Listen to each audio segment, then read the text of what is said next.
other people didn't make it out. What do you think about that? I'm just thinking that I'm one of the lucky ones, and I'm glad that God spared me, but just feel bad that they didn't make it. And that they had no reason to be shot or anything. They didn't deserve that. You know, when I was talking with your mom here, she mentioned just why it was so important, why she felt it's important to be able just to speak at this point. You know, when we hear so many things wanting to be done to protect, you know, students just like yourself, but at the end, we wait until something like this happens. I mean, Yeah. just from your perspective, did you feel like something could have been done to help? I mean, I feel like if all the doors should be like mandatorily locked. I mean, they should all be locked at all times, and that's going to stop at least something. I mean, they rattle the door handle, they're on to the next. They're not going to focus on that, shoot through the glass. I mean, it's too much work for somebody who's got that mindset. And I know in the mornings and maybe in the afternoons, but near the art hallway, there's a door all the way down to the right.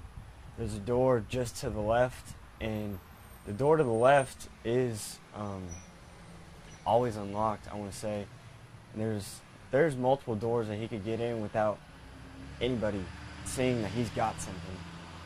And it wouldn't surprise me if he came in through the door to our left, because it's open and it's at the back of the school, so nobody sees it, and it's easy to get in. I know that you guys had kind of a false alarm earlier in the year, Yeah.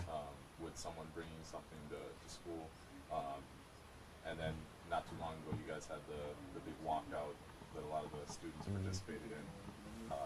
Just from talking to people around town, it seems like everyone figured that the school was, you know, hypersensitive to this kind of stuff, so Yeah. nothing like this could ever happen. I mean, did you feel the same way? I mean, I just felt like you can do all the preparing you want, but you never know when this is going to happen.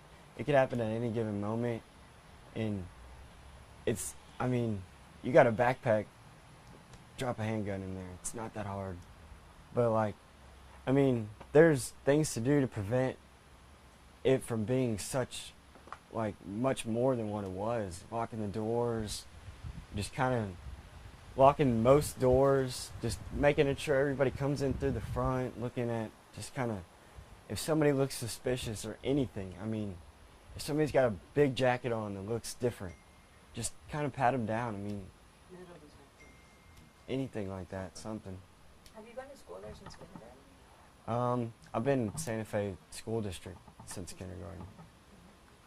And I noticed a trend that a lot of generations go to the same school. I'm assuming, did you go to the school as well? No. You did not. Okay. Well, you are the exception. I've been running into a lot of people who said, We're not. I mean, I grew up in LaPorte, okay, and my husband grew up in Kansas City, Kansas, okay, and he wanted to live out in the country, and so that's why we found Santa Fe, and we love Santa Fe because it's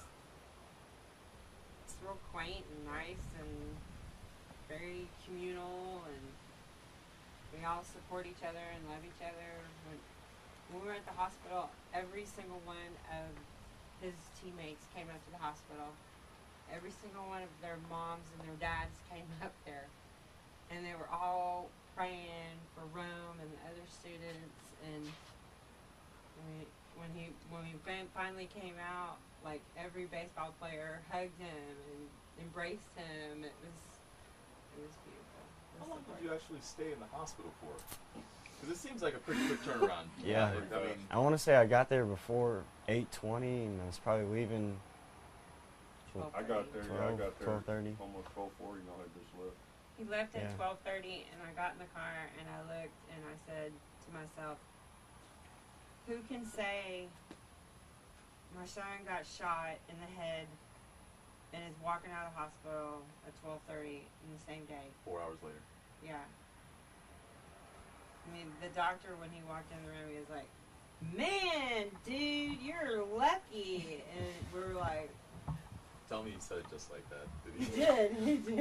He did say it like that because that made an impact on me, and I thought, wow, he is lucky. Was anyone else in the ambulance with you? There was 2 other kids. One kid was in my art class, and he sits at the back of the room. He had got hit in the arm, and the paramedics said that it had broken his arm. He also got hit in the thigh, and it went through his thigh. And there's another kid in there. He didn't get shot, but somewhere he got glass shards cut in the side of the head, just above the eyes, and then across the cheek. Were you guys talking in the ambulance? Yeah, we were. Everybody in there was, I mean, just pretty much just lucky to be alive. Just glad they got away with what they got away with, and just lucky it wasn't anything more. Well, you were probably looking around at each other thinking, how Yeah. the circumstances. I was just thinking, I mean, if I really got shot in the head, how am I talking? How am I walking? How am I this responsive to anything? Did you ever put your hands up to feel it? After he had told me, and I saw so much blood, and I was like, I'm just gonna take my shirt off because all this blood just getting all over it. And then I was like, my head's kind of hurting a little bit, and I put my hand there, and I was like, all right, that's a lot of blood. And I just put my shirt up there and held it there, kind of keep pressure on it.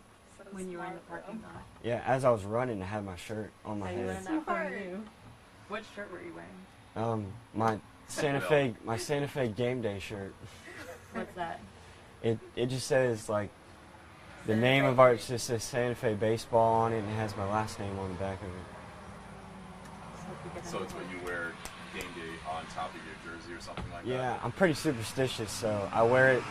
I wear the same thing, wear that same shirt every time we're away, and the white one every time we're home, every game day. So Baseball what color players. was it today? It was green today For a home. for away. Where I wear the white one when we play home, or if we're the home team somewhere else. Yeah. You still even have the bracelet on your Yeah. hand Yeah, we really just got on a little while ago. there. At what point did you call your mom? As soon as I got into the emergency room and they had got me into a room, they were like, had gotten looked over. A couple doctors came in there and said it went just through and through, and that how responsive I am is really, really good. And so they had gotten my blood pressure. My blood pressure was really high, and I asked the nurse if it was possible if I could call my mom, and and she gave me the phone. I mean, did you think at one point you were going to die? Yeah, when those shots were going, I'm like, this is it. There's nothing else after this. What about after the fact? After the You fact, feel a hole in your neck. and when I felt a hole in my neck, I was like, I mean, I was kind of thinking this is either the end of my baseball career or a miracle is going to happen, and I'm going to get through this and just be perfectly fine. Yes, Pat, you might want to keep going. He didn't bring a camera. What do you think, sir? Did you guys have a game last night? We did. 12 hours later. Yeah, I pitched last night. The difference in 12 hours, though. Talk about that. Yeah. I mean, we got home pretty late. I got probably 6.5 hours of sleep. I was pretty tired. I was even thinking about just kind of crashing and taking a little nap. And, I mean, I was pretty hyped up for the game. We didn't play very great. We had a couple errors. It kind of cost us the game. I pitched 6 innings, 11 strikeouts, no earned runs. But I go from like a hyped up mood. We ended up losing the game. We're all like picking each other up because we got 2 more, and that's not the end. And go from that to waking up the next day, and then this happens. Never would have thought.